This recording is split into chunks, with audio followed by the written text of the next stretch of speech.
issues with a political accent. But the question I want to raise, and which I think is important, is the EWC's, the transnational representation, represents something that represents for union organizations and also companies an excellent representation, because to have workers in companies that are capable of speaking to management levels is something that is fundamental for union organizations or confederations at national and local or European levels. So my question is the following, very simple and very synthetic. And I will ask you for very synthetic and brief questions as well.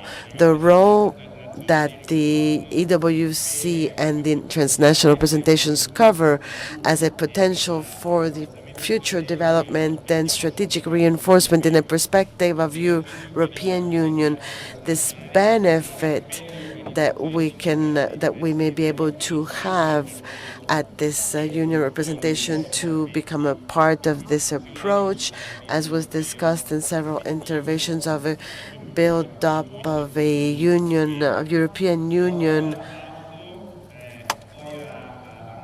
I'll leave the floor to Fausto, then Marina and Kirsten.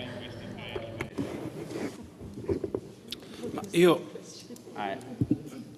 rispondo provando a portare dei casi. I'll respond by trying to specify concrete cases. Europea della contrattazione.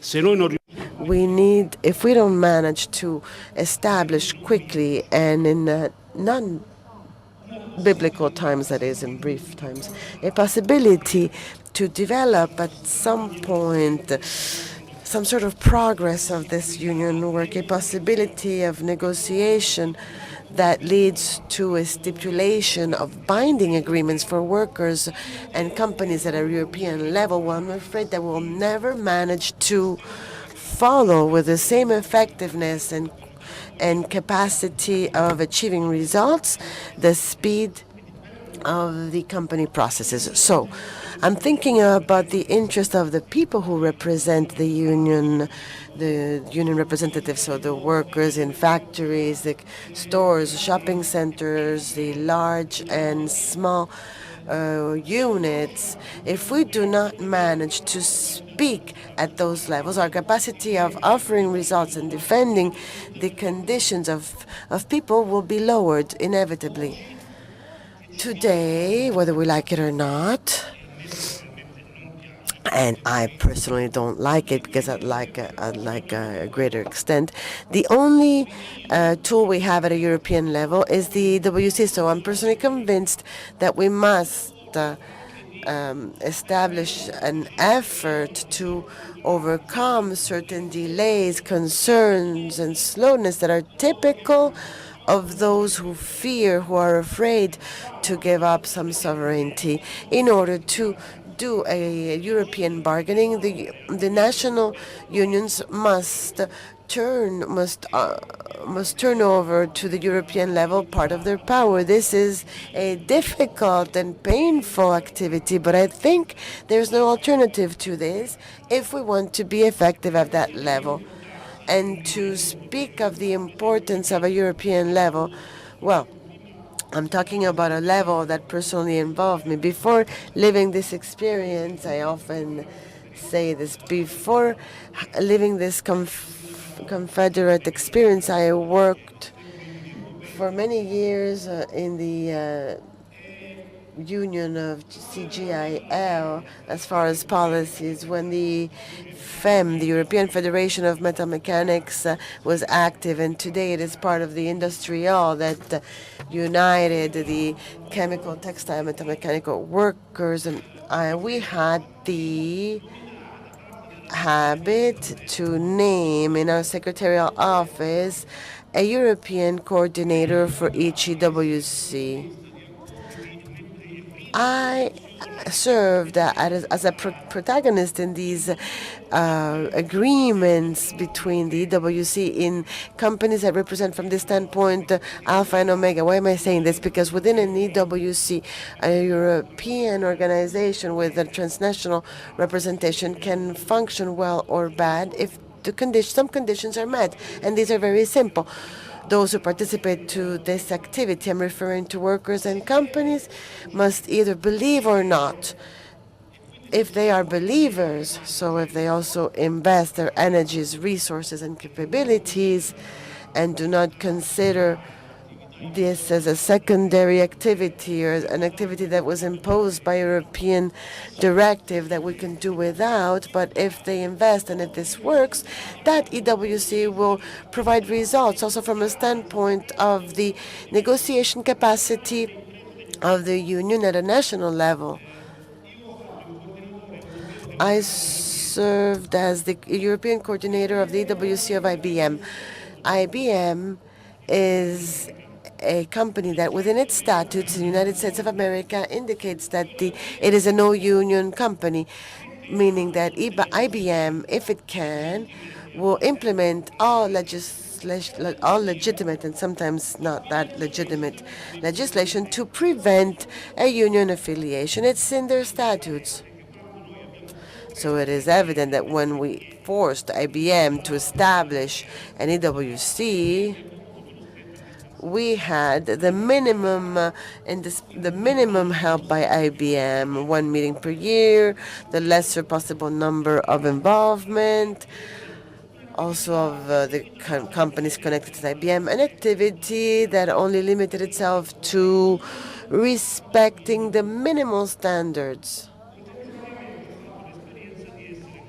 I also did live the experience of being the European coordinator of the EWC of one of the largest groups in the world, Electrolux, that builds appliances and many other things around the world. I will highlight the different attitude in the Electrolux management, whose headquarters are in Sweden. That is one of the nations with the greatest culture of participation, involvement of workers into the life and choices and consequences of the managers regarding the workers' conditions.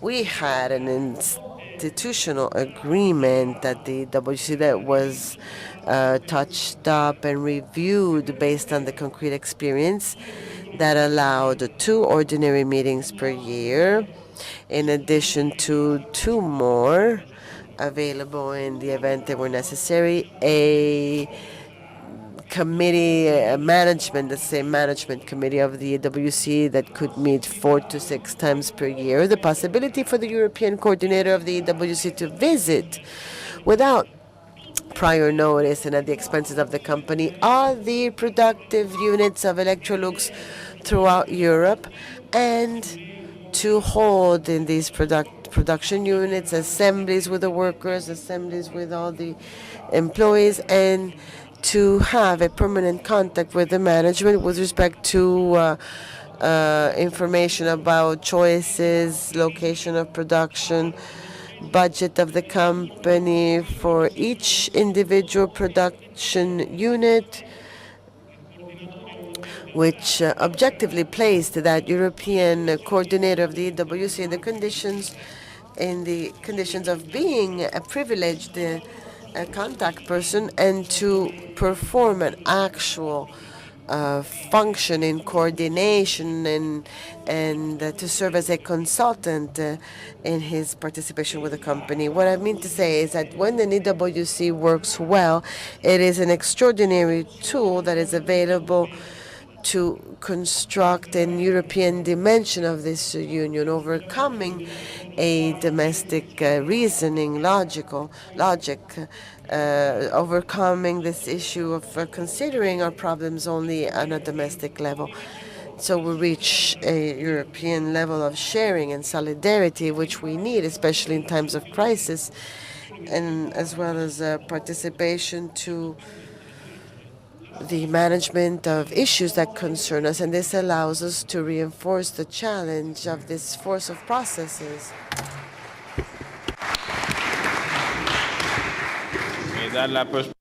Thank you, Fausto. And from the National Confederation perspective and also Fausto's experience, I move on to a European consideration. Well, Fausto's intervention was so fast and complete that it's difficult not to confirm what he just said. Why I was talking about rights and the importance of rights and the importance of the legislative side, I would like to specify that I was talking about it as a starting point to contrast those situations Fausto was talking about, in which, unfortunately, there is no will, no conviction that is sufficient to set up an instrument that has unique prerogatives within the framework of the body of representation of workers. The information that the EWC can obtain is information that nobody else, no other represented organization is entitled to receive. By the way, I would like to specify as well that it's not only a question of requesting and obtaining a certain type of information, but also to act to influence decisions in an active way. The regulation data, we all agree, are not sufficient. It may be the first starting point to create a whole trade union strategy that should be active, possibly offensive, that requires investments, conviction, and courage. And it has to be tackled sooner or later to have rights in all those companies that do not enjoy the graceful open-mindedness of the management so that they can be implemented. If it's true that the EWC have a strategic importance, but not only at the corporate level, but also in a dimension that goes beyond the transnational enterprises, let's think about all the occasions where EWCs are mentioned when there's talk about contrasting wild restructurings, but when EWC intervenes in terms of training or definition of industrial policies, investment in human resources, and also research and innovation. We are talking about EWCs as an interlocutor that serves to prepare an effective collective bargaining. In all these situations, EWCs should conquer a credible position as an active interlocutor. Besides information, there is a consultative level that should be structured behind the European representation, and it has to be supported by national and local organizations within the enterprise, but it should also be able to make its voice heard within the management. And here, an offensive trade union strategy is important. Yesterday, Romek was saying that there are certain situations of European Works Council that resorted to the courts, that appealed to the courts. Rights are there to be implemented, to be respected.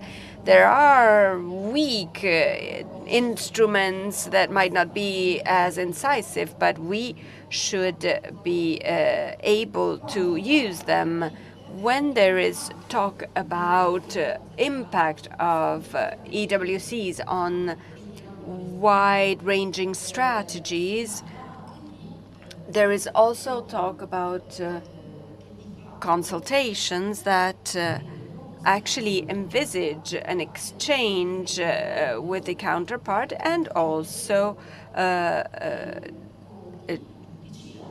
changing in directions, and the courts have allowed this, and the condition for it to happen was that behind them there should be a trade union strategy that comes from the grassroots. Of course, this has been mentioned yesterday, but it's worth mentioning once again within the framework of a European trade union strategy. Yesterday, there was talk about the fact that the EWCs work better when trade union pluralism is not expressed at its maximum levels. Well, the fact is that a non-unionized EWC is not just a tool that doesn't work in terms of protection of workers' rights. It's an anti-trade union tool, and it's dreadful. And in this sense, we should invest in a capillary way with a bottom-up approach. Thank you, Marina. I think that you concluded your intervention with a pillar of the EWC strategy, the player of the European Federation. Kirsten, your viewpoint with reference to the value added that the EWC have to progress in the cohesive European trade unionism. I think I don't have much to add to what my pre-speaker said. I think we all know what we want with the European Works Council. I think we all have all of our policies. We have a lot of tools. We have our strategies. We try to do our best. I agree also that we probably need to speed up processes and that we probably also give more competences to the European level on this. And I also fully agree that we probably also need to be more offensive, more proactive, because we're always running behind. So all this said, I think for me it always also then comes back to this question of resources, which I highlighted earlier. So I think this is very important. So if we want to do more, then we need the resources for this.